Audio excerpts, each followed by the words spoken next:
welcome everybody. My name is Bill Lambert. I'm with the Hampton DOT. Big turnout here, so there's a lot of interest in the subject of the traffic signals that we currently have on flash here in the DOT in the town of Littleton. With me tonight, I've got Bill Cass, who's the Assistant Commissioner, and Jim McMahon is the Assistant District Engineer for this region, working out of Lancaster. So we'll get right into it. This is the presentation. Try not to step in front of the screen too often. But just briefly to go over what we're going to do tonight, I'd like to start with a little bit of an introduction, why we're here, and an overview of the traffic signal process. Talk about the conditions that prompted the current evaluation of the two traffic signals that are currently on flash. Review the traffic signal warrant analyses for these two specific locations, but also traffic signal warrant analyses in general. The traffic signal warrants are the objective criteria that we use to evaluate where traffic signals should or shouldn't go. Then we'll summarize the public input that we've gotten to date. I'm not going to go through all the correspondence, but I'll summarize kind of the concepts that we've talked about or that we've heard about. And then I'll have an opportunity for public comment if anybody has new information that they want to bring forward, or certainly to give contact information if they want to share that information with us at a later date. And then we'll summarize the process and talk about the next steps. So any questions before I move on? All right. So the introduction and overviews. We're looking at the two traffic signals, and I know you all know where they are, but just as a point of reference, I-93 that comes through Littleton, Meadow Street off exit 42. The first set of signals is the Industrial Park Road here, opposite what used to be Brooks Pharmacy, then through downtown, past Cottage Street, and then we've got the second set is the intersection of 116 and Beacon Street, Chiswick Ave, where the old Hitchner manufacturing, or the former Hitchner manufacturing plant was. So we're looking at traffic signals, and I'll talk about the number of traffic signals in Littleton, but this is essentially as remote a location as we maintain the traffic signals in the state, in Concord. So we've got these two, but we've got 8 other traffic signals in the town of Littleton as well. So throughout the state, we've got 430 traffic signals. That's increased over the years. The first one's in the 1940s. So when I started in the Bureau of Traffic in 2000, we had around 300 traffic signals. So we've added 130 in the last 16 years. They're scattered throughout the state. We have maps that show, and you can predict where they are. They tend to be in the population centers along the interstate corridors. Littleton's got 10 of those traffic signals. Starting with the first one right outside here in Cottage Street, which was installed in 1961. The next one that was installed in town is the one that's currently on flash, the Industrial Park Road, and that was installed in 1993. So there's a 30-year gap between traffic signal installations, the first two, and then all of the other traffic signals have been installed since 1998, between 98 and 2014. 2014 was the most recent at the southbound off-ramp at exit 42. Walmart went in 1998. And for us to maintain all of these traffic signals, we've got 4 two-person crews that all work out of Concord that are responsible for preventative maintenance and emergency repair for all of the traffic signals. So we're sensitive to putting traffic signals not only where they belong based on traffic, but where we can also maintain them in a functioning working order. And when I talked about sensitive to where we're putting them in, there's a lot of pros and cons for traffic signals. Obviously, we don't put them at every intersection, because if they were all positive traffic signals, we'd have a traffic signal at every intersection. And we know we don't do that because there's cons as well. But the obvious pros of traffic signal installation is that they provide for the orderly flow of traffic by assigning right-of-way. And they can improve traffic operation when used at wanted locations and properly maintained and timed. Not all traffic signals, well, historically, the traffic signals that we would have had in the 40s and 50s, they would have had a time clock that would have rotated on a 90-second or less cycle, the same phasing every time, whether anybody was waiting for them or not.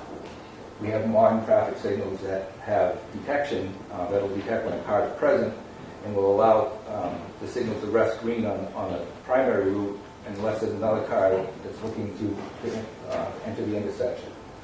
But maintaining that timing means that we have to stay on top of the traffic volumes, traffic distribution, and make sure that the controllers, if they get hit by lightning, that they're put back in the right phasing.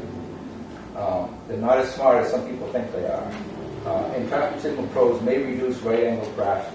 And the reason that we put them in a lot of locations is that you've got a lot of traffic on the main line and no gaps in the side roads, so some people get anxious and they cut into traffic when there might not be adequate gap, and you have serious crashes. So traffic signals can reduce those types of crashes. The cons of traffic signals, the reasons that we don't put them in every intersection, is that by their very definition, traffic signals introduce delay. Every time there's a red light, that's delay, and you have to wait for a green light before you can go through the intersection. Where a stop sign, if you get to a stop sign and nobody's coming, you can go right through. So the delay is the yellow and red timing that's involved in every phase. I got a graphic that kind of displays that a little bit later. They may increase the overall crashes, especially rear-end collisions.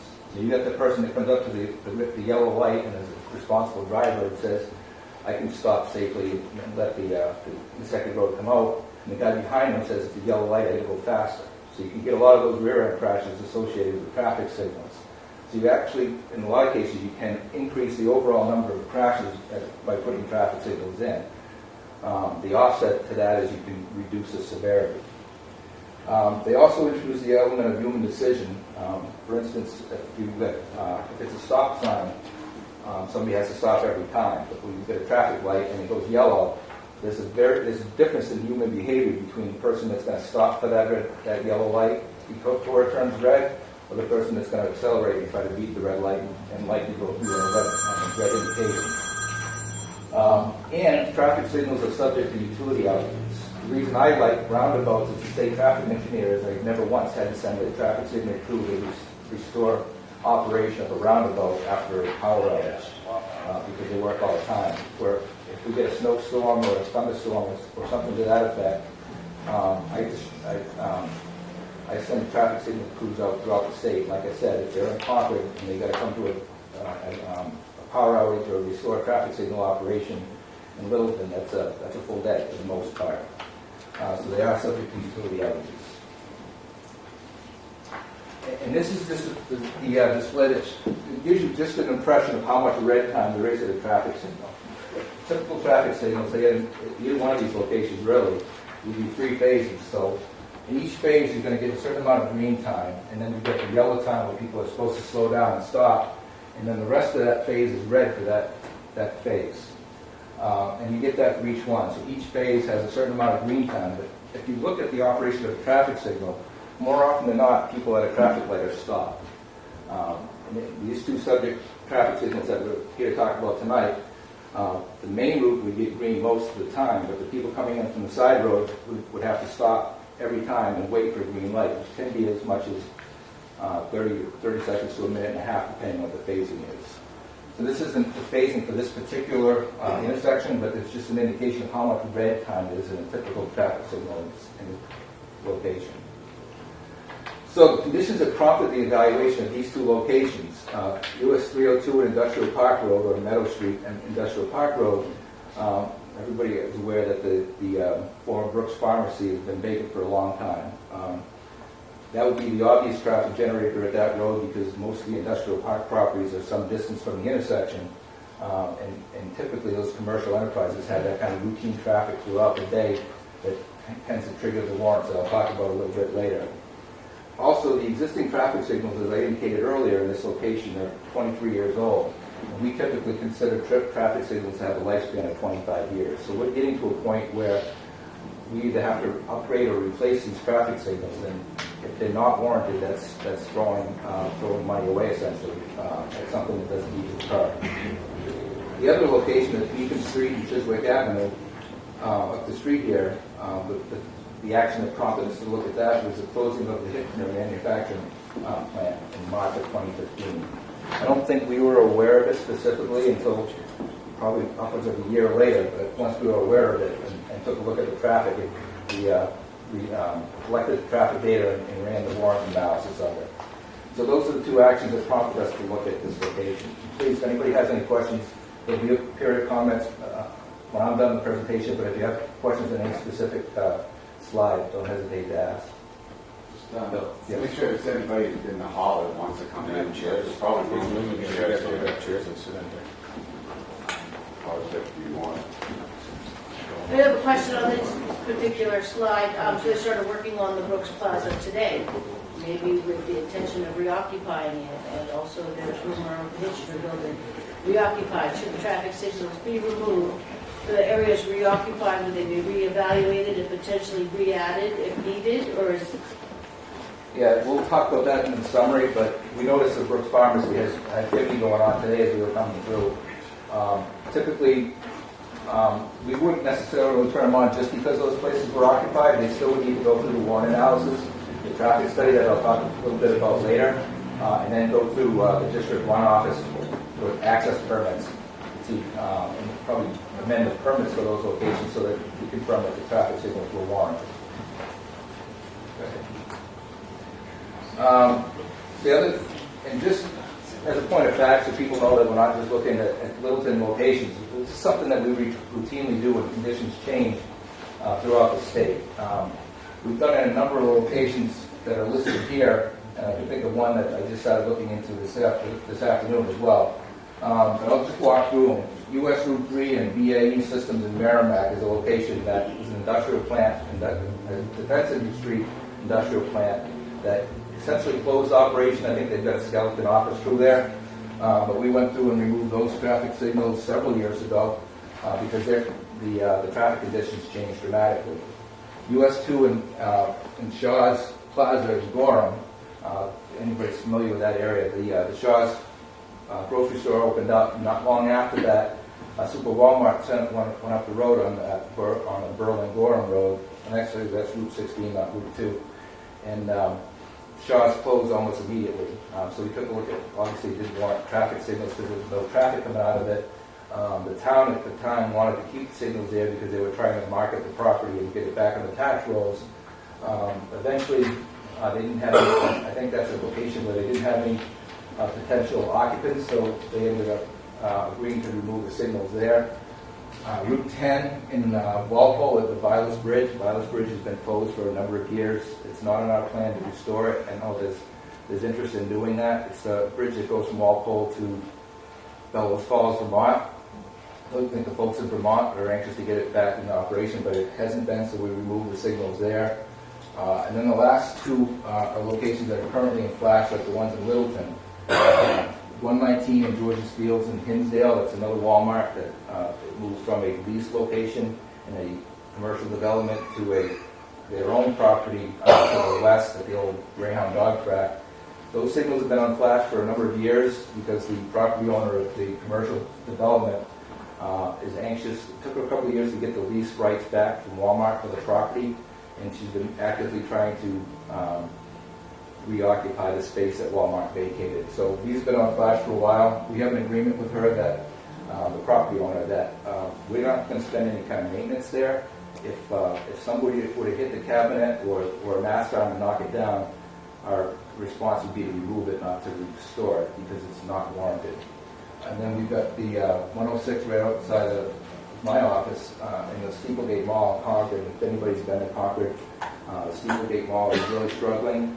Over the years, their occupancy is way down. The building footprint's still there, but the occupancy is still down. The traffic numbers are much decreased from what they originally were.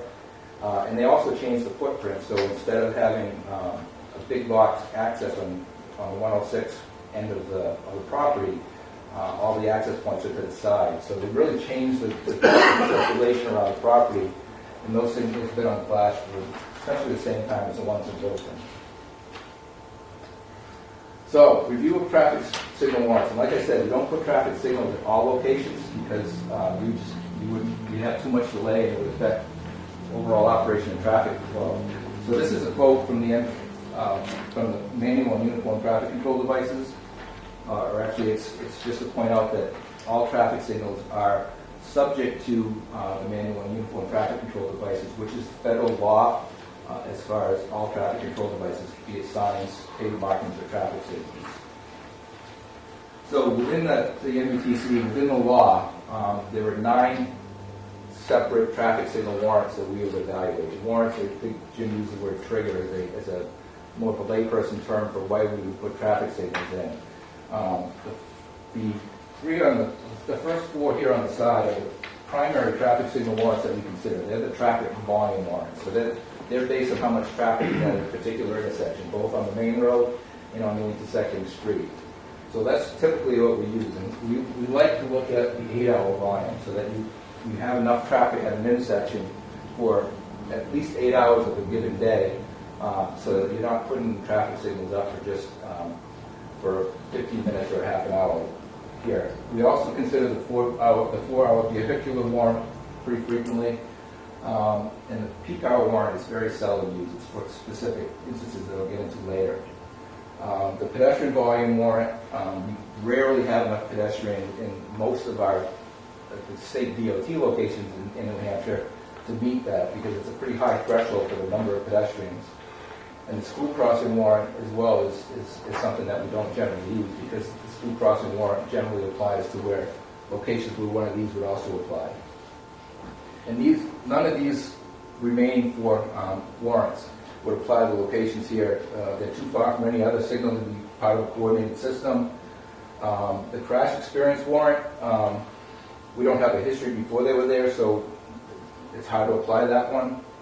Roadway network, again, that's more for an urban environment where you're trying to direct traffic along a certain path, and there's no railroad grade crossings that would meet that warrant. So moving on, I'll just go over cover the traffic volume warrants, just so that you know, have an understanding of what we evaluate when we're looking at things like traffic signals. It's not something that we just subjectively evaluate based on local input. We need to meet these warrants to be able to justify it based on the federal law. So the 8-hour vehicular warrant has 2 different conditions. The first condition applies to locations with a large volume of intersecting traffic. So you've got kind of balanced traffic flow in both directions. So condition A doesn't necessarily meet here in either one of these locations, because most of the traffic is on the main road and pretty light volume on the low road. So that's what condition B would apply. And condition B, I can show you the table, has a much lower volume or threshold on the intersecting street. But it applies when the major street volume inhibits access from the minor street. So when you've got so much traffic on the main road that people just can't get out of the side road. And then if these don't apply and you can't find another justification for signals, it allows you to combine those with a lower threshold. So that's the one that we most often use as far as traffic signals. The 4-hour vehicular warrant is a plotted point. It's a plotted point with the major street and the higher volume minor street. And you need to have 4 hours in any given day, average day, that would be above the line in order to meet the warrant. And I'll show later on that none of those are met with this location. So the 4-hour volume applies where the volume of the intersecting traffic is the principal reason to consider traffic signals. So that would be something to consider for, say, Industrial Park Road, where at this point with Brooks Pharmacy not being occupied, the principal reason to consider traffic signals at that location would be the traffic coming out of Industrial Park Road. The peak hour warrant, again, it may apply to something like the Industrial Park Road, because it applies where the minor street traffic suffers undue delay for at least 1 hour of an average day. And it shall, when Federal Highway uses the word shall, that means I don't have flexibility. That means that's an absolute. It shall only be used in unusual cases such as office complexes, manufacturing plants, and industrial complexes. So again, this could apply to Industrial Park Road as it stands, and it would have applied to the Beacon Street location when Hitchner was in operation, but does not now. So the peak hour warrant is another one of the warrants where you're looking at a plotted point. So you've got the major street traffic volume and then the minor street volume, where you want one of those points to be above the curve. And the curve for this location is 1 lane in each direction. You've got 1 lane in each direction on the main road, and one lane coming out, essentially. Next. So, let's review the traffic signal warrants for these two locations. So, this is the Industrial Park Road location. We've got Industrial Park Road below the photo, and then the vacant property up here to the north. So you've got turn lanes, left turn lanes into both directions. Obviously, when this is an occupied facility, that left turn lane going into the Brooks Pharmacy property was necessary to get them out of the through traffic. You've also got a right turn lane eastbound on Meadow Street going into Industrial Park Road. So that's the lane configuration. And if you go to the next slide, the warrant analysis that was done for that, and again, we use the 8-hour warrant in the first two tables here, the 4-hour warrant in the next one, and then the peak hour warrant in here. And the 8-hour warrant, when we use the intersecting, condition B, which is where the primary purpose would be the intersecting road traffic and the delay on the intersecting road, we had 3 hours in the middle of the day and then in the afternoon commuting hours that met the warrant, but you need 8 and we only had 3. And warrant 2 was a 4-hour, you need 4, and we had 0. And in the peak hour warrant, we have the graphs that are available, and I think I sent them to the town earlier, but none of the warrants of the peak hour warrant were met. Yes? Okay, so you use some formula to convert major to minor on the chart, is that right? No, major means, say in Industrial Park Road, major means Meadow Street, Right. and minor means Industrial Park Road. So what does the 750 and 75 mean? Okay. So So on this column, warrant 1A, if the major road had 500 vehicles a day, and I think you've probably got 800 vehicles a day on Meadow Street for at least 8 hours. You've got 500 vehicles an hour for at least 8 hours of that day, probably beyond the hours that we counted. The key is that you need 150 vehicles an hour coming out of Industrial Park Road to meet the warrants. And in the numbers that we had, the minor had at most 123 between 3 and 4 o'clock. Did that answer your question? okay, so for Chiswick, you would need I'll 75. get to Chiswick in a little bit, but yes, for Chiswick, in condition B, you need 75 coming out of Chiswick or Beacon Street, or Chiswick, whichever one was the most Per hour. per hour for 8 hours. Yes. Would the traffic coming out of a Brooks development be added to the number for the industrial park drive, or would that be a separate calculation? It's whichever, for the 4-hour warrant, it's whichever one is greater. What was the warrant analysis back when they put the light in? Do you have that data? When they put the light in, it was probably based on the projected traffic from the traffic study that was done for the development. Has it changed since? We could pull that out. That was 1993, and traffic conditions definitely have changed. And warrant analysis has changed. And since was then the as well. light put there because the town insisted when the industrial park went in? Was that one of the deals? I I think so. but that would have been based on a projection of traffic from the industrial park road that hasn't materialized. So there's a lot of traffic signals that go in based on projected traffic volumes from proposed development, but if that development either does not materialize or materializes and closes or is reduced, then those numbers, that's why we reevaluate the numbers. So now that we have a projection that we're going to have another company in that Brooks parking lot, that you're going to have to reevaluate again, obviously. Right. If there's another company coming in, they would have to submit a traffic study to the District 1 office, and we would evaluate that traffic study as with regard to these warrants. That can't come from the town right now because they know what business is going in. Yeah, and I just realized that there was something going in today when we came through. I don't know, I don't believe Jim has gotten any applications for anything. But that, I'm not sure they've been. Yeah, based on our current zoning ordinance, there's no requirement for them to actually come in for a building permit because it's all internal. I notified the DOT in September 14th about the new company coming in. Right now, I think it's Harbor Freight. It's expected to be a regional store. The next closest one is somewhere, I think, Massachusetts. And I think they're also looking at the that's for part of the building. They're looking at the other part of the building too. I'm not sure how far along that. There's also a feasibility study that I believe has been included to relocate a college into the Kitchener facility, and I'm not sure if that's been moved ahead on. That's the plans are. That's going to take place sometime soon. I think it was written about in a recent newspaper article. Okay. Right, but to answer your question, if there's proposed development that changes the traffic, these are the traffic numbers that we collected of real present traffic conditions. In 2015, Yeah, we collected those in 2015. If those numbers change. so then this is we old see data. that. 2015 is pretty current data. Oh, I think we've got one here. I question the validity of your study because you turned the lights to blinking before you started studying the traffic patterns. And human behavior changes based on the context in which it exists. And by changing the lights to blinking, many people altered their driving patterns. So on a typical day, I would pass through that intersection at Chiswick probably at least 4 times. Because of the change in light, I now do it 5 mornings a week. That's it. I avoid it. So I don't think your study is valid. The study would be valid because the study was conditions, the traffic conditions at the time that we collected it. That's what we evaluated the warrant on. And actually, if you go through less, if the traffic numbers are lower now than they were then, that would be in fuel warrants. If there's people that have found their way around without going through the signal. You get to this guy and I can get back to you.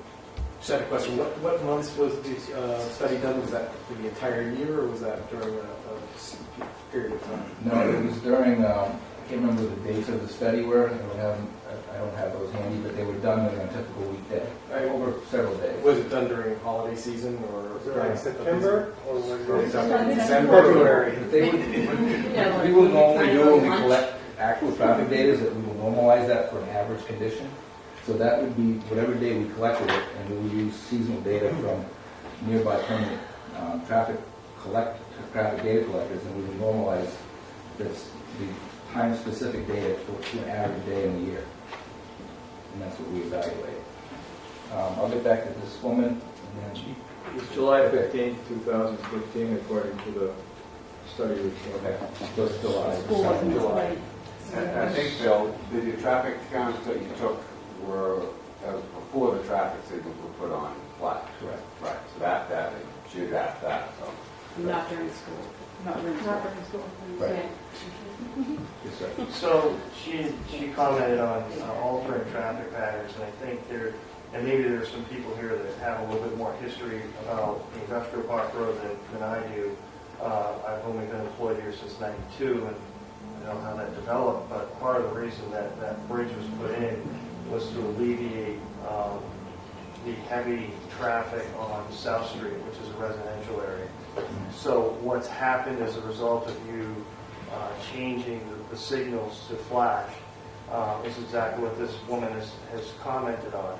So we're getting more traffic on Pine Street, which is directly affecting the crossing for the children at the intersection of Pine and Union. It's creating an unsafe condition. So you talked about the Chiswick signal? That's Chiswick, Okay. but on the Industrial Park Road, again, historically, I believe one of the reasons that roadway was put in was to prevent industrial traffic and traffic coming from the industrial park, the workers, the employees from going on South Street, because that creates an unsafe condition.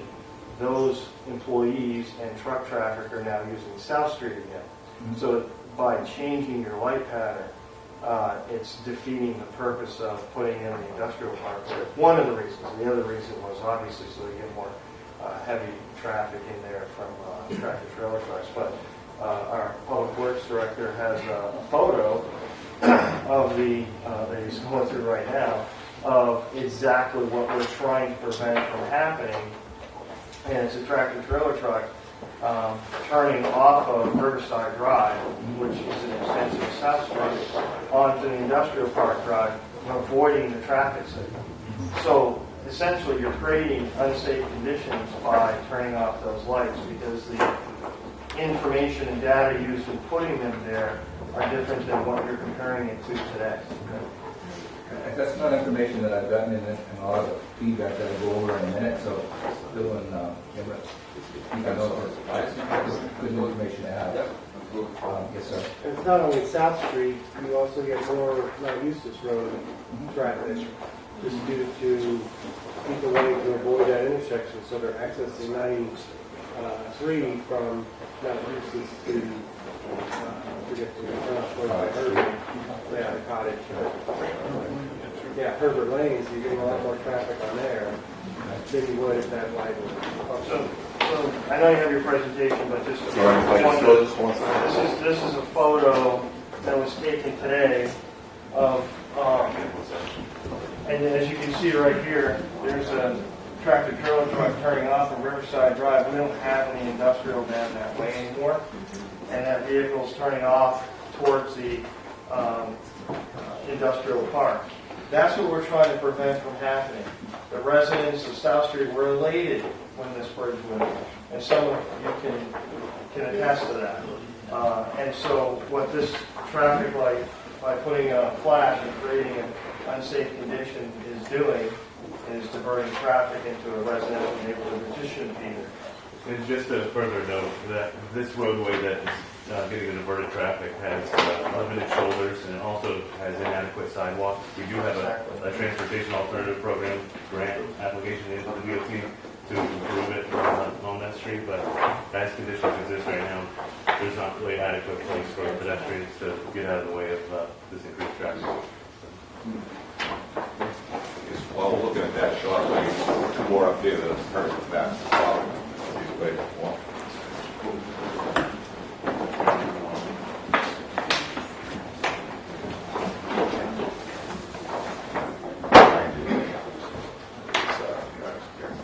The same shot as the fire truck was trying to take a left into the industrial park.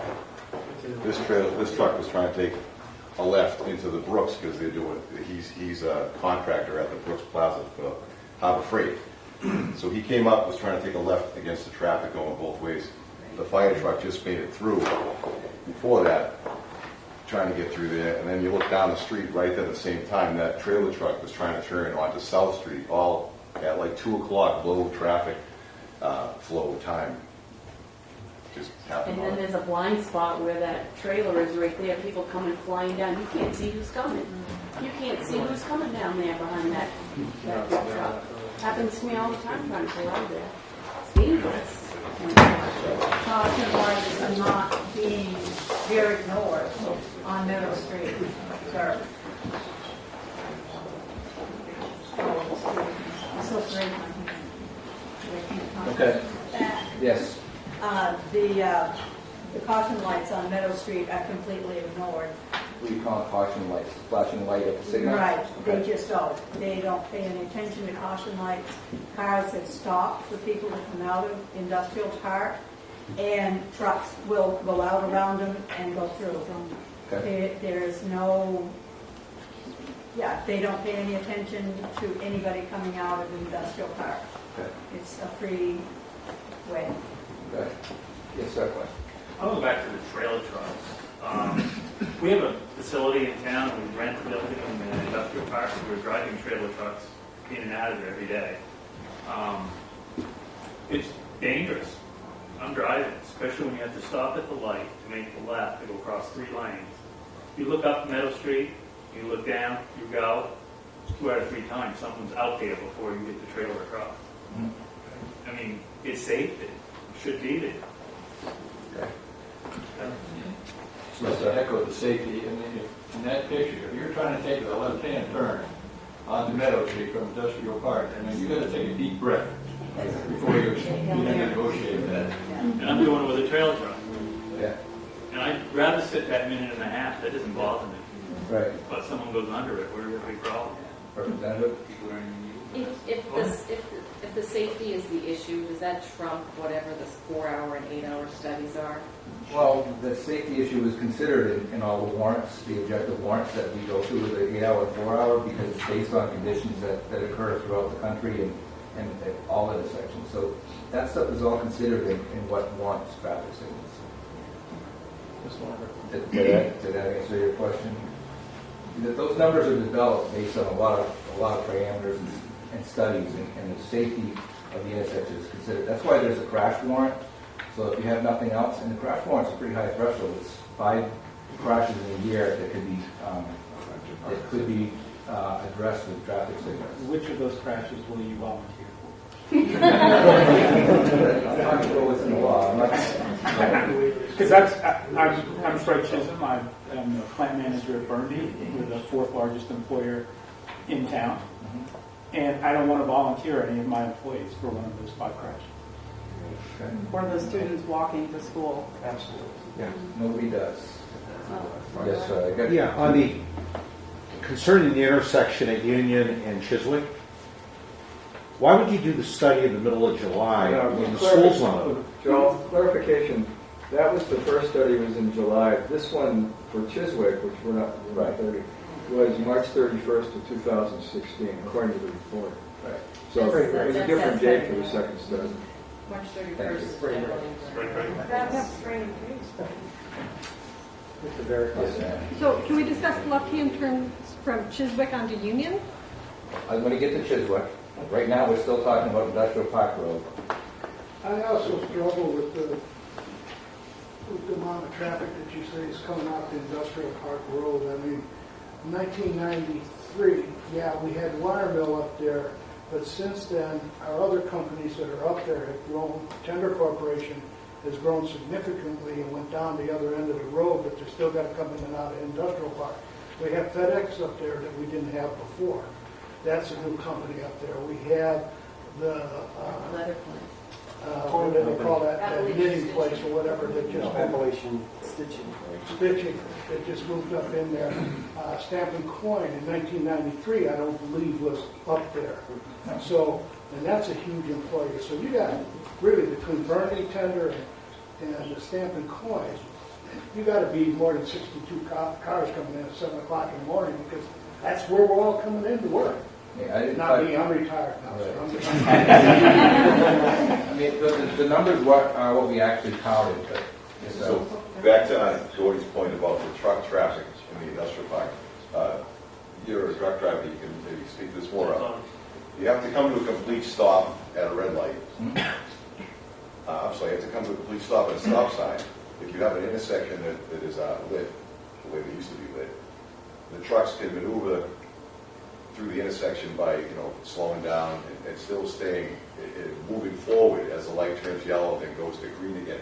Simply the traffic that's 2 or 3 o'clock in the morning going from, is it FedEx or UPS that goes down to Connecticut? Maybe somebody else I can tell you that. So right now at 2 in the morning, they're going to have to stop at that light and look both ways and then try to get going with an inch or 2 of snow on the ground. Where, if the light was working, they can use physics and keep moving slowly. The light turns green and they accelerate through. So now they're stopped at a stop sign, have to get going again, and now they're opening themselves up to the impact of that right angle, what we call a T-bone, a right angle crash. Maybe you can speak to that, but what we want to add is, to get into the industrial park, you have Industrial Park Drive, South Street is it, and then Mount Eustis. Before you shut the light off, I wanted to shut off the trucks off Mount Eustis. And we haven't done that yet. We talked about it with Paul Smith. You have trucks going up over Mount Eustis down the other side in the industrial park, because GPS is sending them that way. And the road wasn't built for that. We've striped it. I've cut the brush back. I've done whatever I can to make that road more passable to trucks. We're looking to shut that off because of what these other people are saying. We do not want trucks, and those roads weren't designed for that. So our measures are going to conflict with all your studies with that data. Right. And the picture of the trailer truck going into South Street reinforces this whole point. Well, let's move on. We'll get into there's a general comment period. Let me get through the Chiswick Ave Beacon. Further observations on this, keeping this picture in mind. I want to skip 2 slides ahead. Next one. So other observations. Arguably, there's negligible impact or improved operation at Industrial Park Road and Meadow Street for all of these movements. 302 through movements, because they don't have to stop at a red light. They don't have to be prepared to stop at a red light. So there's no delays on 302 going through. 302 westbound left turns arguably, if they would have had to stop at a red light and wait for it to turn green, they're probably waiting less time now with a flashing red light than they would have had to do before. The Meadow Street right turns into Industrial Park Road. There's no change there because it's more or less a free right or a right turn on red at the very least. And Industrial Park Road right turns, again, it would be a right turn red now. So now it's treated as a stop sign. So essentially there's no change to any of these four movements, no change or improved operation for these four movements. So the increased delay, possible increased delay, is Industrial Park Road left turns out. And I've got the video that I can show that during an hour and a half from 4 to 5:30 on a Wednesday night, that I took the video, not the whole hour and a half, but 5 minutes of that time period. I would argue that those left turns get less delay because most of them would have made the left turn quicker than if they would have had to wait for a green light. What time was your video? I watched it from 4 to 5:30 on a Wednesday. My shift gets out at 3:30. Yeah. So I have 100 people on that. I have 110 heads on first shift. Okay. And they leave the building, they start to leave the building at 3:30. Okay. They would have been gone Yeah. by the time you got. Okay. And the second shift coming in as first shift is leaving. Yes. Second shift starts arriving between 2:30 and Okay. Again, this is the observations that I made based on the evaluation and based on my personal evaluation of observation. Go to the next slide. In the additional observations in that particular location, those traffic signal warrants that I reviewed earlier would not be met unless there was a significant traffic generator. So they wouldn't be met if there was a low volume. I'm not sure what kind of traffic the Harbor Freight would generate. That sounds like a pretty low impact commercial traffic generator. So it would take something more than that, something like a fast food operation or Dunkin' Donuts or something that gets regular traffic throughout the day to trigger any of those 9 signal warrants that we talked about earlier. I think we go to the next intersection. Show the video real quick. I won't show the whole thing. So, point out a couple observations I made. And I'm sitting in the Brooks Pharmacy plaza as I'm taking the video, and you can see traffic that's coming in from the left is Industrial Park Road.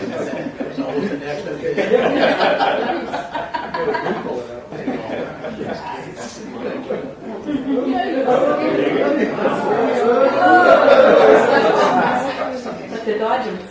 Can I put your kids in that car? The side angle. Because that's what we're doing. I know people. I'm asking you a reality-based question, and that is, My kids drive roads like that all the time. can I put them in that car at that intersection? Will you let They me? drive roads like that throughout the state all the time. As do I, as does everybody in this room. I would rather wait a minute and a half and then have a clear shot at turning. Especially when the road They have is it bad. right away, then they have to insert yourself. And it works, it works tractor trailers, and I dropped them out during this time too.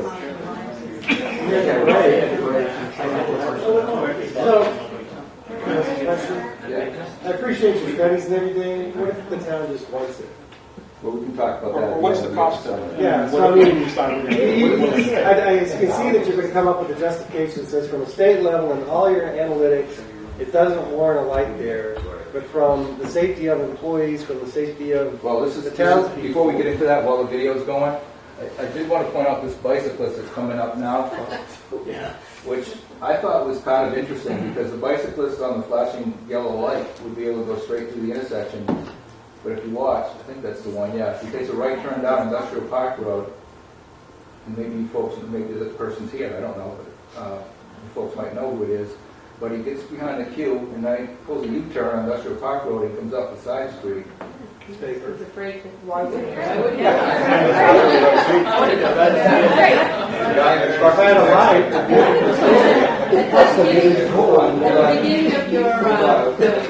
At the beginning of your talk, you said that you have 4 two-person crews that have to monitor these little lights up here. Why is that a little excessive? I mean, why do you need that many? Why do I need to 4 two-person crews. For two lights. Oh, for the whole state. Okay, I must have misunderstood. Oh, okay. I have a question. And how often do you get a rate? If you were to look at the vehicles traveling with the right of way, east and west of 302, would you say they're going 30 miles an hour?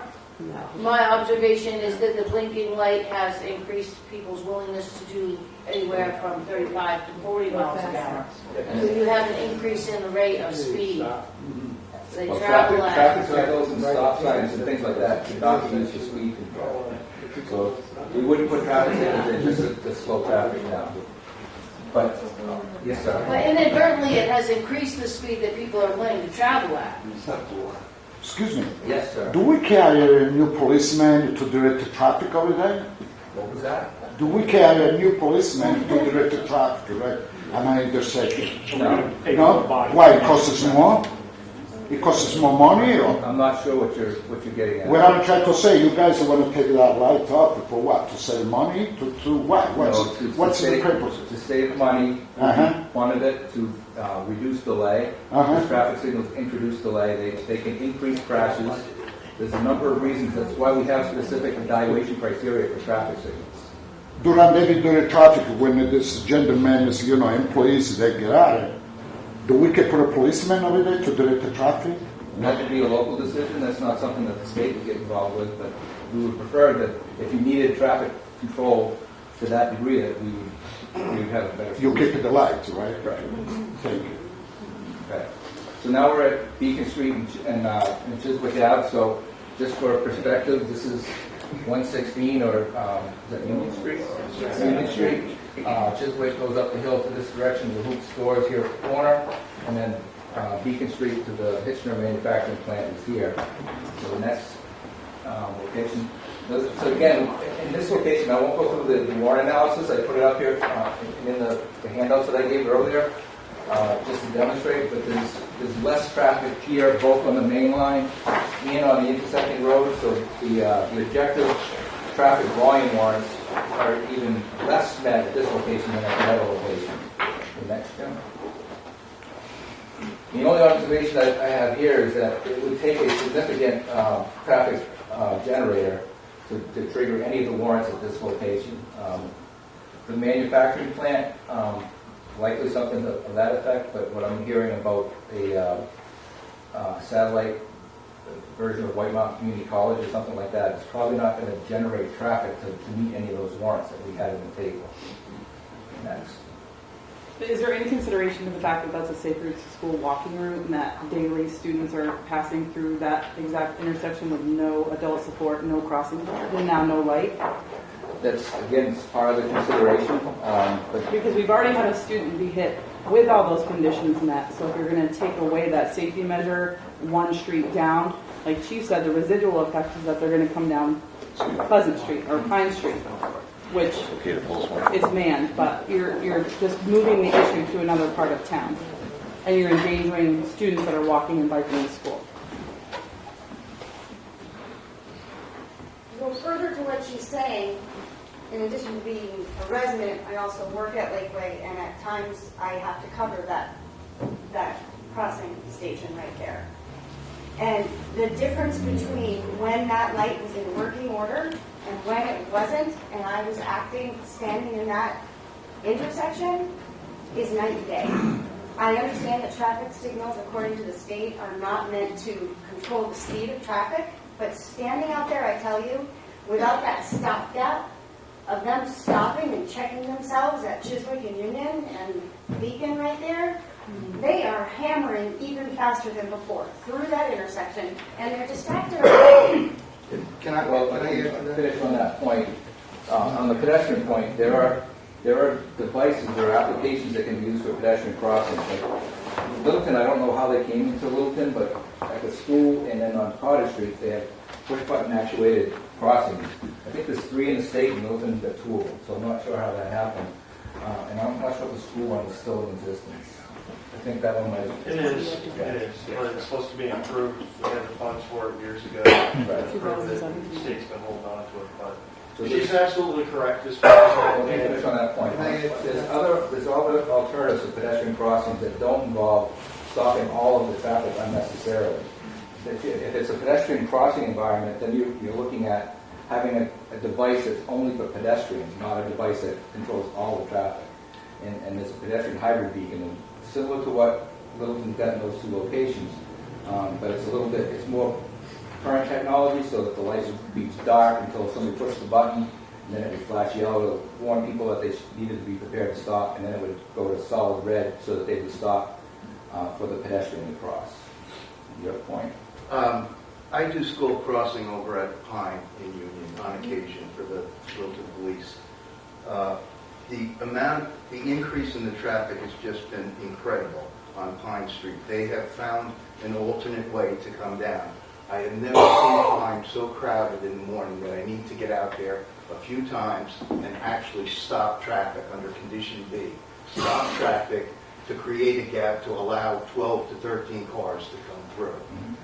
It's a hazard. It's very, very close to the school crossing, and I think it's a safety issue, number one. And I think under your Plan B, it may be something you really, really want to look at and consider. That's at Pine Street, so we didn't do any evaluation at Pine Street. It's a residual effect of that's residual. the other LaHoops, the main LaHoops. When I would drive to work in the morning, I live up Mans Hill. Pleasant Street turns into Mans Hill. There's no way for me to get to work without turning left onto Union Street. I used to intentionally turn onto Chiswick to have the light to turn left onto Union, so that I knew I could safely turn. Now I turn on Pine, and usually, depending on what time I'm arriving, there's a crossing guard there who is stopping traffic, aside from what he or she may need to do otherwise, on Union in order to get all of the cars that have lined up on Pine out onto the street. It's Pine, just for my, Pine is just Pine east is of the intersection there, just before you get to the school, is where the LaHoop store is on the corner. Yes. So I have to turn left from Chiswick because I avoid Pine because it's a nightmare. So I still use Chiswick because I'm one of many parents in this town who have kids who attend Littleton High School and Lakeway, which means I have to drop my daughter off at Littleton High and then I have to go to Lakeway. And really the best way to go is Chiswick when the light worked. Well, now the light's not working. So I stop at that line on the road. I can't see anything coming this way, so I have to creep up. My front fender is on the edge of that lane. Now, It's if in there's the crosswalk. well, it covers the crosswalk. So now we have kids walking. Where are they going to go? Hopefully they know enough to go behind my big vehicle instead of in front of the vehicle and entering the line of traffic. Right. And they can't see over my vehicle because I have a big vehicle. And the pavement is typically dry right now. Once it gets icy, we're going to have an even bigger problem because as I'm pulling out in front of traffic with my kids in the back, it's going to be slippery and you're going to get your 5 accidents, I guarantee, within 18 months. And then just, And I'm I'll not, shut I'm up. not saying I have to acknowledge that. Okay. I'm just acknowledging your testimony. Okay, and then after I drop off my boys, I head back through town, and every intersection from Lakeway all the way up through to Dunkin' Donuts, there are vehicles lined up trying to turn out of them. And this never happened before we changed that light to blinking. So it's not just Pine Street, it's every intersection all the way up through Dunkin' Donuts. Okay. Anything new? Yeah, I've got a comment. You know, I know you've got a tough job, and we've got lights there. The power's in, the lights are up. I don't think there's a single person in this room, other than the department, that want to take those lights out. You guys work for us. Why not just turn the lights on? I don't understand. Well, but I don't know. You've got the fire department, the police department, people from the school, people that are concerned, people that work in the industrial park, the gentleman that runs the biggest plant there. I don't get it. Well, The stuff's there. The stuff's there. Just turn the lights back on, and everyone will be happy. And I'll talk about that, and I think it's the next slide. Well, this is But you see what I'm. and I think I don't need to go over those because we're pretty much repeating these comments. But you see what I'm getting at? You guys work for us. You work for us. In the town here, Why would they listen? That's well, it doesn't seem like they're listening. It seems like this has already been decided. Okay? And I appreciate you guys coming here. But look at the comments you're getting here. And the stuff's in. The stuff's there. It isn't like, oh, we've got to pay to have the power and the lighting. Let's just cut to the chase. Why are we even having this discussion after you're seeing what's going on here? I hear what you're saying. No, but really, You want I don't my get it. response? I don't get, what's that, sir? I'm trying to respond. Yeah, okay, go ahead. Okay? We've got 400 and something miles around the state that we have to be, well, 4,000 miles around the state that we're responsible for. And every one of those intersections is something that we have to be able to treat based on certain standards. There are national standards of traffic signals as to when they would go in. I understand the argument that they're already in place, and what's the big deal about flipping the switch and putting them on. But every one of those intersections creates delay. Every one of those intersections is a burden on our maintenance forces. Every one of those intersections costs utility costs, and every one of those intersections can increase crashes, rear-end crashes and the number of crashes. So for all those reasons, we need to evaluate each one of those locations based on that criteria. Well, I get that, but that's not what we want to do in this town. And the stuff is already there. And it was there for 20 years, 25 years. Right. And then all of a sudden the lights get turned off. I don't get it. You would think you guys would say, hey, you're right, you guys are all right here. Well, let's just turn the lights back on. Representative? Yeah, I completely agree with It's what common you said. sense. Common sense. Yeah, nobody in this room is here because they had a delay in getting to work, right? They're not here because they were rear-ended, and so they don't want the traffic light there. They're here because they want the traffic lights. And the study is a lot of time and a lot of manpower, and that costs the state too. The three of you are not free. Right. It's not free. So we'd rather pay for the lights than the study. So back to my question, what would it take for us to request those lights be there? You need a vote, a town warrant, Six-pack of BLD. funding? I like Scott. I mean, you need hundreds of signatures on a petition. I mean, what's it going to take to keep those lights there? The summary and the next steps to try to wrap up today is the evaluation period. Well, let me just summarize, and then if there's any other questions, I'm happy to take them. So, well, have you skipped over the comment period? Because Well, I think we're going to get in the comment period. Well, Happy to take them. well, because there's some other important facts here. You're talking about maintenance. My department's the one that calls your traffic guys to come up and do the maintenance.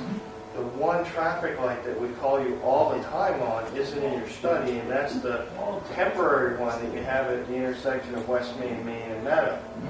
That one's the one that gets most of your attention, except when you guys are doing your construction down on Meadow Street and they have to reset the traffic patterns. But that hasn't come up here. Safety is the most important thing. Yes. Okay, you can't put a dollar amount on that. And that's exactly what you're doing here. You're putting a dollar amount on that, and you're affecting business, and you're affecting citizens of the community. I need you to really consider what you're doing here, because it's a Safe Routes to School group that you're affecting, and you're affecting business, and you're affecting the basically livelihood of some citizens in a residential neighborhood that had that light put up there to help them. So, what are you doing to address the light that is the problem light? Well, the one that's not part of the subject of the meeting tonight, but the temporary one, as those of you that might have been involved with it probably recall, is when that signal went in probably 98, 99, that was temporary because of the configuration of the intersection. You couldn't put a normal traffic signal there. I mean, and we didn't have the right of way to put the structures in place. We actually had a temporary 5-year easement on the dentist office property to put the wood pole in so we could get the span wire to put the traffic signals in. Well, that temporary signal's been there almost 20 years now, and it was never intended to be that way. But we don't have right of way or a capital project to bring that up to current standards. But that's the one that's costing your maintenance crew the most money to come back up to Littleton to address. Right. Because if you look at your service crew calls, which one gets it more? Yeah. That light, right? I'm aware of that. Okay. Yeah, but so I just wanted to point that out, each one of because those, Chiswick and each one of those Industrial traffic Park signals that we have in town requires 1 to 2 times a year preventative maintenance. Right. So that it needs to be a crew that comes up and probably spends a couple of days a year in Littleton, along with all the other 430 traffic signals. So, and I'm not downplaying the safety issue, but our studies show, and I'm confident that there's as much safety issues with having traffic signals in place as there are with not having traffic signals. Different types of crashes, but we get crashes at traffic signals pretty routinely, especially in locations where somebody might push the envelope and come into an intersection on a red light. One of the things I like about the unsignalized operations that the people coming out of Industrial Park Road are watching traffic before they enter the road. They're not just looking at their cell phone or staring at the radio waiting for the green light in their peripheral vision. They're actually heads turned, looking both ways, looking for a safe opportunity to enter. They're having to push the envelope, 95% of the time to make their maneuver. Right, but they're taking ownership. If the person is sitting at their car at Industrial Park Road waiting to make a left, looking at their cell phone or listening to the radio, and then out of peripheral vision sees the green light and just hits the gas, they're not looking at who's coming on the side roads. So it's the person that's treating it as a stop sign. But to go back to the summary, just to wrap up, we hear all the concerns that you folks have had. I'm not hearing anything new. Really what I'm looking for is whether there's new traffic coming in or the things about the safe route to school is new. Certainly the Brooks Pharmacy reconstruction, the traffic utilizing the avoiding the signals by using other streets, Pine Street and South Street. That stuff's all valuable information for us to take back with us when the commissioner has to make the final decision. I also have for you a petition signed by 95 of our employees. And I think you've already sent that to me, right? The petition I have not, the letter. Tender sent one with 70+ signatures as well. Yeah, and it sounds like this letter may not have made it for some more reason or another to the DOT. This is my response. So I found your explanation on the warrants to be interesting, and the criteria that you use to develop studies justifiable. I agree with Police Chief that traffic is now going on Riverside over to South, and now we have a hazardous situation at Cottage and South. The bridge was put in originally to eliminate that because all of the Burndy traffic at that time when that plant was constructed was going on South Street and ending up on Cottage, and it was just terrible, especially in the winter. So the other day I was coming up through, it was last Thursday about 3:35, 20 minutes of 4 or so, and coming up Meadow Street, and I looked to the right, the traffic is backed up to the Riverside Drive. So one of the criteria I think that you need to consider is citizen convenience and safety and just service to the citizens in general. Originally, when you started your presentation here, sir, you talked about other communities and lights that were there that you put on blink mode for 3 years. As much as 3 years. As much as 3 years. Yeah. So we haven't been on that mode for anywhere near that. Right. You've heard about Harbor Freight coming in down at the old First National. Anybody remember that? First National? That was Dick Hill here, right, Jerry? But anyway, so that's Brooks. So that's going to be there. Something will happen at Hitchner eventually. Something's going to happen there. The building won't stay. So conceivably a couple of hundred cars plus support services and everything else. It would just seem to me that maybe we should put things back the way they were and let the town try and catch up growth-wise to utilize the safety features that you already have in place. Thank you. I just called up the street, there's a hot toddy walking out, and I saw him in front of the restaurant. I was just walking into it. I'm going to make it real short. I have a dinner appointment. Not to blow my horn, I own a small business. I just opened up in the industrial park in the Littleton Town line in Richmond. I go through that intersection countless times during the course of the day, and I don't know how many times I've spoken to the chief in reference to the hazards that have been there during the course of the day, including 4 o'clock when I went through today, and there's 6 cars backed up in front of the Rite Aid. Besides being a business owner, I was the chief of police for 15 years out of a 20-year stint in Lisbon. Before that, I was 12 years down in Massachusetts. Covered hundreds of car accidents. The only thing I have to say is that light was put there for a reason. And the light should stay there. I have customers countless times telling me they're going to go up Mount Eustace Road and go out over on Cottage Street because they hate the light, or they go down and they use South Street. The only thing I need to say is a lot of people, and I don't think any one of them in this room have stated that they oppose taking that light out. All of them, I believe, want that light there. There are 2 movie cameras in here, and there's a voice recorder here. Make a wise choice, because I'm going to be accepting and I'm going to ask for a copy of at least one of these tapes. If someone gets hurt in that intersection, I will be the best witness along with that tape of this meeting tonight. So let's use our brains a little bit here. Money isn't everything. Thank you, sir. You're welcome.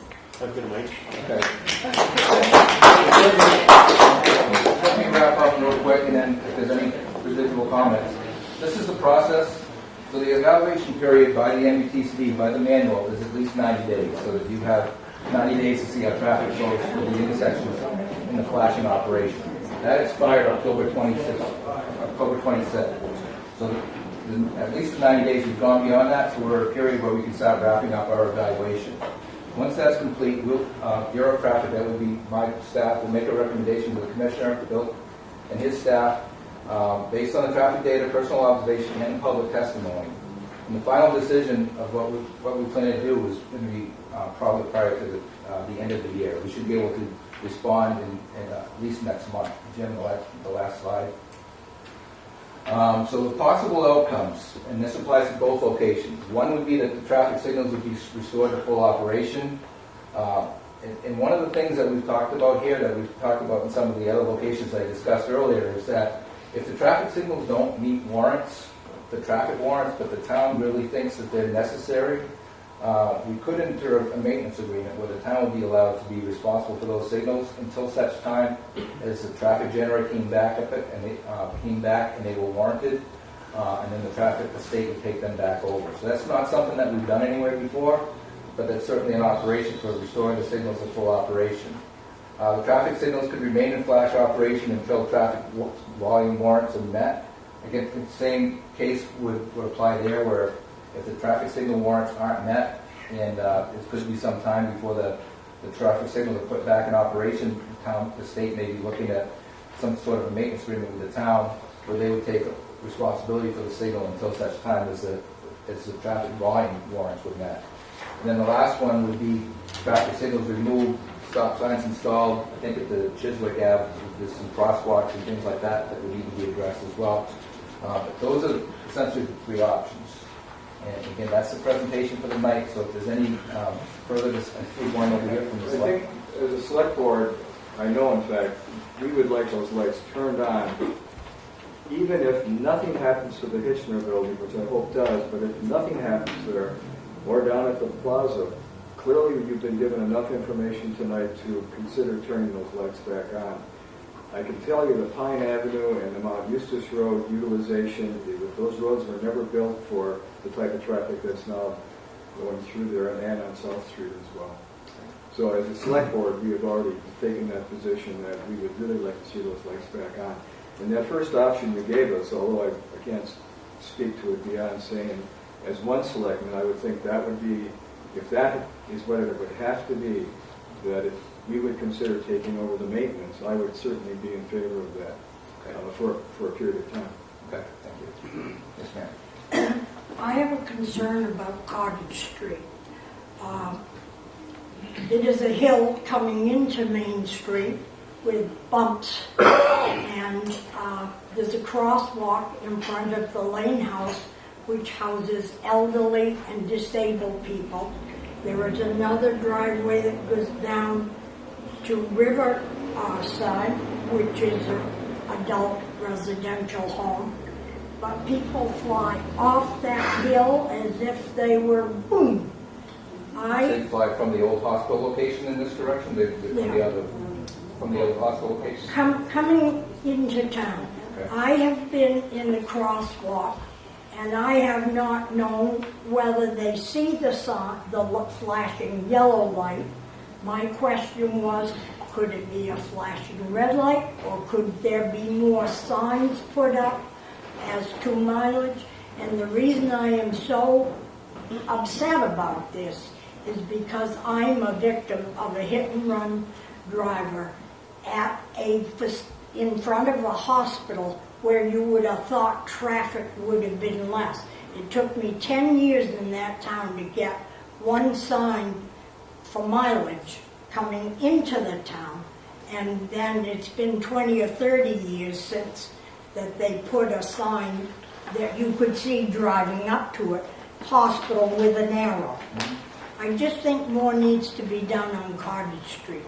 Even as a driver, right out here, I was stopped at the stoplight. I was supposed to go to Union Street. There was a car beside me that was supposed to go on Main Street. We had the red light. The next thing I saw, he cut in front of me and went up Union. That's a dangerous intersection all through here, too. I can respond to the Cottage Street pedestrian crossings, and Andrew was interested, or if the town was interested, the pedestrian environment tends to be the town's responsibility, sidewalks and crosswalks and things like that, even the signalized crossings. And the state does approve pedestrian hybrid beacons, which is a red light. So if the pedestrian pushes a button, like I said earlier, it would start flashing yellow to let people know that there's somebody crossing the road, and it would go to a red light so that they would legally have to stop. If the town was interested in putting something like that in, we would work with them and improve the location, and the town would be responsible for installation and maintenance of it. It sounds, I mean, from what we've heard, there's obviously a need for further exploration of some traffic calming measures on some of the state roads, and that, like you're describing, involves some traffic or pedestrian crossings with traffic signals, but also do a shameless plug. We do have a transportation alternative program grant in for that same location, and additional crosswalks and sidewalks on Cottage Street. That's the other end of the side and South Street. It's the product also involves sidewalks on Riverside. It involves sidewalks over here at Cottage Street, and all connecting into the downtown River District. So, and I think that we appreciate that. We'll look at it. Yeah. But also I just wanted to highlight a couple of items in this letter that I sent to the DOT back in September, just to highlight that Littleton's master plan, the transportation section. It states that traffic circulation in and through Littleton is probably the most important transportation issue facing the community. And then also in Littleton's master plan, it calls for a continued expansion of the industrial park since it's nearing capacity. And also, subsequently, all IDC, Greg Eastman's here, you could even speak to the fact that, further expansion is potentially a reality in the near future. And also just to cite the Community Economic Development Strategy, the CEDS plan, it talks about a significant barrier to North Country development is the lack of comprehensive strategies. That's in chapter 8, page 9. And the owner of the Brooks parcel, in conversations with him, he's indicated that the traffic light is crucial to the viable redevelopment of that property. And this really seems like an opportunity for a public policy decision to assist and partner in the encouragement of redevelopment of underutilized properties. And the same would go for the Hitchner property. I've spoken to the president of the school who's considering a relocation there, and they really indicated that that was crucial to their potential decision to relocate to that facility. At the time of this letter, I had 167 signatures on a petition to keep it, just to continue to come in. And something else that I would like to further discuss is the idea of future traffic calming measures at some of these locations. And I noticed in the federal DOT has cited that roundabouts are actually a way to improve circulation, and it significantly decreases fatalities in minor fender benders and pedestrian hits.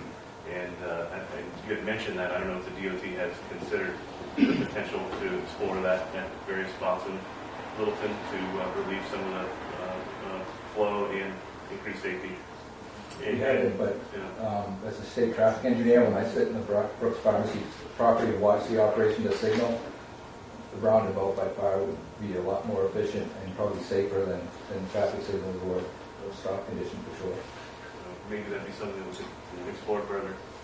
So, with all that kind of in mind, with the developments that are happening, are taking place over, Brooks and the expansion of the industrial park, and then the likely redevelopment of the Kitchener facility, I guess my request would be that if we could potentially delay any decision at least till some of these impacts could be seen, and then have an ongoing discussion about what the long-term comprehensive solution could be for the traffic flow needs in Littleton.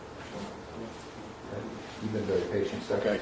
I'd like to offer a temporary solution to this is, while we're continuing studying this, put timers on these lights so that during the peak time when kids are going to school or coming home from school, the industrial park, when they're going to work and coming out of their time, put a timer on the lights, and that would work, okay? And then go back, like in the middle of the night, or say 9 o'clock in the morning, or whenever, when traffic conditions go way back down, put them back to flashing. That would work, and it would be temporary. Yeah, I agree with the roundabout situation. I think those things really work. But We've looked at, we've had very few situations where we've turned signals on and off during a specific day. And even when we've had the one location where we had seasonal signals, you always have that transition when it goes from one to the other where you have potential for crashes. So we prefer that if it's going to be in full operation, it's in full operation all the time. Because in reality, if it's in full operation in a low traffic period, you're not introducing any more delay because there's not a lot of traffic there. So it's certainly something we can consider. Yeah, but this would be a safety thing. When the kids are going to school, they go to school for an hour in the morning, okay? And then they come back in the afternoon for an hour. Right. The industrial park probably is from 2:30 in the afternoon till about 5 o'clock. But we wouldn't turn them on in the morning, shut them off, put them on flash, and then put them on in the afternoon, and then put them on flash again. If we were going to put them on normal operation for the whole day, we would just leave them on operation for throughout the day, because the delay that we would have in those low traffic periods wouldn't be enough to be significant. Yeah, and another thing, okay, I drive a van all day and I go through this intersection. There's road rage, okay? Say I was stopped at that light coming out of Riverside Drive, and there were 2 or 3 cars behind me in the van, and some guy was very impatient behind me, started giving me the horn. Mm-hmm. I can't get out. Right. And then, so when I go out, he tailgates me. Mm-hmm. I let him go. But, I didn't want to get involved with any of that stuff. Right. But you got to consider that, too. Right. But I think the rotary is a good idea. I really do. Those things work. I had one out here. A couple of things. I think that the point of your statement is that while we're deferring and deciding and waiting for these studies, there's a problem right now that we need to address temporarily by either finding a solution, a temporary interim solution, because all of these people have come together to say, we want to make this better, we want to go through the process of a study and where we can get funding and all of those things, but there has to be some, in parallel, work to create a temporary solution now. I work at the industrial park. I have odd hours. That's just the nature of my job. Because I'm coming from 93, utilize that intersection and don't go out the back way by Mount Eustis, which I know a lot of people do, and that's fine for them. I come off 93 in and out every day. Going out, I depend on the kindness of strangers to fully stop at the main intersection before I go, because I can't see fully around the corner if I'm turning the left. And when the lights were in place, I got clipped by an 18-wheeler. So even with the lights in place, there's a danger, and with the lights out of place, it just increases it. And what I encourage you to think about, and I know it all comes down to financial efficiencies in a lot of ways. It's safety for a lot of us, but it's also financial efficiencies. The efficiencies we're saving by investing in infrastructure and investing keeping the lights on are going to allow us to attract people to our abandoned buildings, are going to also allow us to maybe delay the inevitable of an accident. So, because that's going to cost the town and the people of the town, and honestly the appearance and perception of the town, it's going to cost visitors. It's going to cost money, and the impact would be greater than keeping that light on or off right there. Thank you. Yes, sir. Just so you have in your notes, we approximate about 1,200 employees in the industrial park. I think that's in one of the letters that I got, probably from the town, or from Representative Bailey, who's not here. Probably was here. He had another meeting to go. Yes, ma'am. Winter and slippery roads are coming, and we need some safety, period. Yes, sir. Here representing Littleton Coin Company, we're in the industrial park as well, and wanted to note that we do collect the signatures, we got 100 or so, and submitted those, and continue to collect them. The video that you presented actually really illustrates the point that our employees are trying to make, which is the left-hand turn from Industrial Park Road onto Meadow Street. The sightline that was presented in the video is actually the optimal sightline, but it's not the sightline for the driver making that left-hand turn. And in the first 30 seconds of the video, there are actually two vehicles that turn from Industrial Park Road left onto Meadow Street when their view showed clear lane traffic coming at them. And they were both close calls. I would imagine that the vehicle on Meadow Street had to put its brakes on. So even in the optimal condition, there's still not safe time for that vehicle to turn left onto Meadow Street. And so that's safety and also volume. Saying the volume's not there, but you showed us about 2 minutes of video, and I counted over 15 vehicles, so that's more than one every 10 seconds. So it seems like that's pretty heavy volume for an intersection. Combined with the safety, we certainly would appreciate you restoring the light there. Thank you. I never heard, what is the annual operational cost for each of these traffic lights? How much is the cost? Well, I have a fixed budget, so the operational cost for any signal is my fixed budget divided by the number of signals. Industry standards is upwards of $4,000 or $5,000 a year. So you'd estimate each one of these costs $5,000 approximately to operate per year? That would be above the industry standard, especially through contracting and maintenance outlets. Okay. And like I heard Chief Smith say that we really haven't had many calls for these. But there is you do have to come up and do something. There's the depreciation of the equipment, whether they're responding to emergency calls or whether they're just going through the preventative maintenance and checking all the detectors. There's about $20,000 to $30,000 worth of equipment in each one of those boxes, and it's technology, so it doesn't last forever. So the lifespan on a lot of that stuff is 5 years or less. So they replace that kind of stuff every year, and a controller I think is around $20,000 by itself. So if you figure that's 5 to 10 years, that's. I think it would be interesting to get the records and just figure out exactly what do these things cost us. Because I suspect it's less than that. That's my suspicion, but I'm not in the industry, so you would know that better. And I just wanted to echo, I have many employees at Burndy, and I'm very concerned about it. They've all talked to me. They're all concerned about how to make that turn. I think your video pretty clearly illustrated what we're concerned about. I'm surprised that you didn't find that more. I was nervous watching it, and that's video. I'm not even seeing. I'm not sitting there. If I was sitting there, standing there, I would have been scared for people trying to make those turns. I saw brake lights coming on, people having to make adjustments, and that's in good weather, good conditions, light out, and that's the best conditions. I'm surprised you weren't more nervous about that. Well, like I said, 4,000 miles in the state, and hundreds of thousands of intersections. Yeah. And that's not atypical. That's pretty routine. We looked at an intersection earlier today in Meredith. It didn't have nearly the traffic volumes, but had geometric and sight distance issues that were more challenging than this. And to the people that live in that road, it's the most critical issue in the state. Right. And I just also would like to point out, Burndy is also a major employer within the state of New Hampshire.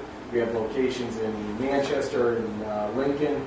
We're a large employer in the state of New Hampshire, and we spoke with our leadership today. They're all very concerned about it. So just something you guys should be aware of. Thank you. You've been patient over here as well. Well, the only thing I was going to ask is you have a concern about sending two guys all the way up to Concord. And then you talk about trying to put the cost on the town. Have you guys ever put it out for bid in the local area for an electrician to service these things from up here? I don't care if he's got to be trained by you, that shouldn't matter, but put out a bid and see what you get. There's plenty of electricians up in this area that I'm sure are more than capable of doing the job. And then when he does it, when the chief calls him and says, okay, come out here, we need you to service this light, he goes and services, and they send the bill back down to you. I mean, to me, it just, you take away the transportation of it, you take away the hotel cost, or the food service cost of them eating their meals up here for 2 days, whatever, the drinking cost, everything goes down. And it just seems like it's so easy to do right from here. I mean, all it would take is somebody put out a bid, an annual bid, and they see what you get. Mr. Lambert, is that, you had mentioned in your presentation that the lifespan on these is about 25 years, and we've got about another 2 years to go. Is replacement cost one of the drivers of this program for elimination? No, I mean, it's one of the things, if we start looking at upgrading or replacing a traffic signal and we realize that conditions have changed relative to traffic, it would be irresponsible for us not to take a look at it. So that's part of it's in the mix, but it's not the driving force by any means. Thank you. Yes, ma'am. Does your four-man crew get overtime regularly, weekly? Yeah, it's been probably more, the only place that's been more overtime for me is people that strike the roads, and we'll send them up here for a week. Put them up in a hotel and start the road. The signal guys don't stay overnight, but again, they're in Concord, and it's a 3-hour, 4-hour round. You did mention subcontracting to other maintenance. Do you subcontract any of the maintenance of these lights out? There's very few people that do traffic signal maintenance. Our state, we have 9 technicians, 8 two-person crews plus a supervisor. Some of the cities, the larger cities, will have their own technicians. There's 2 installation contractors that I'm aware of in the state. And there's one that's the main contractor that does operational contracts with municipalities. So there's very few people that have it, and the requirements are, we would require them to be certified International Municipal Signal Association. There's just not that many people that do it because there's not a lot of call for it, and not every electrician can maintain traffic signals because of the controllers and the fact that they operate traffic. So it has to be somebody that's experienced in it. During the course of the study, have you documented any accidents at either of these intersections? We have not. We've looked to the local police to provide the accident records. There's 2 separate occasions I've seen glass in the intersection on Chiswick. So there's been some type of fender bender at least twice. The people have to, that what quantifies it is that they report it to the police. Right. So if there are crash records, then I would get those from the police department. What we don't have is the crash data before the lights were put up. I mean, that was way too long ago. I don't have that information to indicate whether there's an increase or a decrease. I'd suspect there'd be an increase. And like Chief Tavernier said, the blood's on the state's hands on that one, quite honestly. What about police reports for any accidents that happened before or after? We have crash data from, we probably can go back around 1997 on our computers. I'm sure the state has stuff that predates that, but whatever you want, you can request it from us so we can pull it up. But your question was whether have there been any accidents since they've Has been there on any Flash? crashes documented at either of those 2 intersections since There have been crashes at those intersections. That's good. with the blinking lights on? With blinking lights.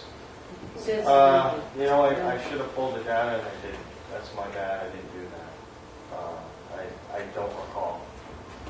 We can follow up. That would be helpful to know. That would definitely be helpful. Yes, sir.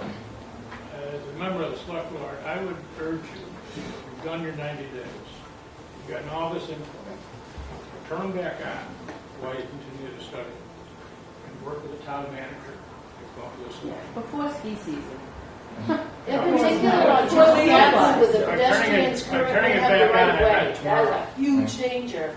You've got some kid in black at 8 o'clock at night stepping out into a crosswalk with the right of way. You've got 3 cars doing 40 miles an hour that have to, you need 109 feet of stopping distance at 30 miles an hour to stop for a pedestrian in the crosswalk. Well, now they're doing 40. Now there's 3 of them in a row. There's no way you can stop for a pedestrian in a crosswalk that has the right of way.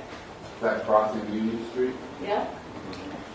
So, before it was put on Flash, was there pedestrian? There was a controlled pedestrian crosswalk for RSA So they hit a button, 6524. the light They would go. were not supposed to be in the crosswalk unless they were, the traffic control specified that it was pedestrian right of way. And you've taken that pedestrian control away and going to the blinking light. It's created a huge safety issue. It needs to be addressed immediately before a pedestrian has to suffer for it. And like I said, there are other alternatives to full traffic signals for pedestrians. Yes, ma'am. I walked here tonight, and it's a lot darker than when I came here, and I'll be walking back, but I came prepared because I'll be in the crosswalk down there. Yes, sir. In our business, we have a safety committee, and we look into near misses, and we keep track and try to prevent the accident. Mm-hmm. I'm sure you've had a lot of near misses down there. I've witnessed them myself driving. You want to stop that accident. Right. Well, you hurt someone. I understand that. That saves money. As a state traffic engineer, probably one of the most common questions I get is, does somebody have to get killed before you respond to anything? And that's a tough question to answer because there's nothing that says that somebody can't get killed with a traffic signal there. So that could happen if I turn the traffic signals on the way home. It could be somebody running a red light and cause a fatal crash there tomorrow. Well, at least you've done due diligence, no matter Well, as far I as you am can. doing due diligence That's not because we're fair. following national standards that are based on, that include safety evaluations, that have been based on studies. A lot of people a lot smarter than me. Yes, sir. Can I ask you, on the Chiswick intersection, would that condition B apply at all? What condition? Condition B, that steps, traffic on the main thoroughfare to allow the side? No, that's a condition that we would evaluate, but there's nowhere near enough traffic to meet the warrant. So the condition B applies when there's delay on the intersecting street that you want to stop Main Street so that they can get in. Well, that's exactly what I'm doing out there. On Union, stopping traffic, but to allow that. You saw the table, you've got the table in front of you. Yeah. There's nowhere near enough traffic on either of those roads to meet condition B. Yes, ma'am. Are you staying over tonight? My wife. Are you staying over in town tonight? I'm not planning on it. I would love for you to put a camera and watch that intersection at Chiswick. So you can see the sun rising. You can see the issues that drivers have trying to turn left between the traffic coming, not being able to see, the pedestrians not being able to walk through the crosswalk, and the sun. I am planning on observing both of these locations at least once more because I've heard, I assume that the PM peak was the more challenging period. The numbers had it between 4 and 5, and I hear that one of the major employees has their shift get out at 3 o'clock, so I'd like to look at that in the PM. I hear noontime is a tough time on Meadow Street, and I also want to look at the school. 7:30 to 8 o'clock. in the morning. So that's a good long day in Littleton. So I get to go to the diner, breakfast, then topic of the town for lunch, hit the candy bar before I go home. You got it, you got it. We haven't even talked about snowmobile traffic yet on the industrial park road, going through that intersection. I have not. Let me get to this question. I haven't lived here very long, moved here this summer, superintendent of schools. I guess when I first encountered that intersection, this is long before school started, actually, I was shocked at how hard it was to get on a Union Street. And I thought, well, this is going to be interesting when school starts. I was very concerned with that. And now, as I travel that and I'm there some mornings when the kids are coming and see the traffic, it amazes me that we have through traffic there, that there's not a stop sign or a stop light there to slow the traffic down. And I do see that. I do see the traffic moving over to Pine. I see the different things that happen, and that makes it even more hazardous. And it's all the time. We know many kids cross through there during the day on the way to school, on the way back to school. But I came down Union Street an hour or so ago to come to this meeting, and a little girl walking across the street right there at that intersection with no protection, and waiting. Thank heaven. But you would think there'd be some place where, especially kids, and can cross safely at all hours of the day, whether it's school, not school, or whatever. So I join those who are asking that the lights be turned on immediately. Okay. and not wait and drag it out and keep the status quo. Because I don't think it's safe. I don't think it's safe for our kids. Would you address the snowmobile issue, sir? I didn't even know there was a snowmobile issue. It's first I've heard of it. Snowmobiles, I know we have a snowmobile crossing specifically of those because there was a We have settled one. path there. We have one right there by the Industrial Park Road coming out of the woods for the Dells. It crosses right there through that intersection, and then they ride the half on the sidewalk and half on the road as they go down across the bridge. So right there, you get the snowmobile traffic that backs up, and then when they see an opening, they come dashing across. So, and that's a whole nother. Do you know if that's a permitted crossing? I think it is, isn't it? I don't know, I'm not a snowmobiler. They crossed at the light? Yeah.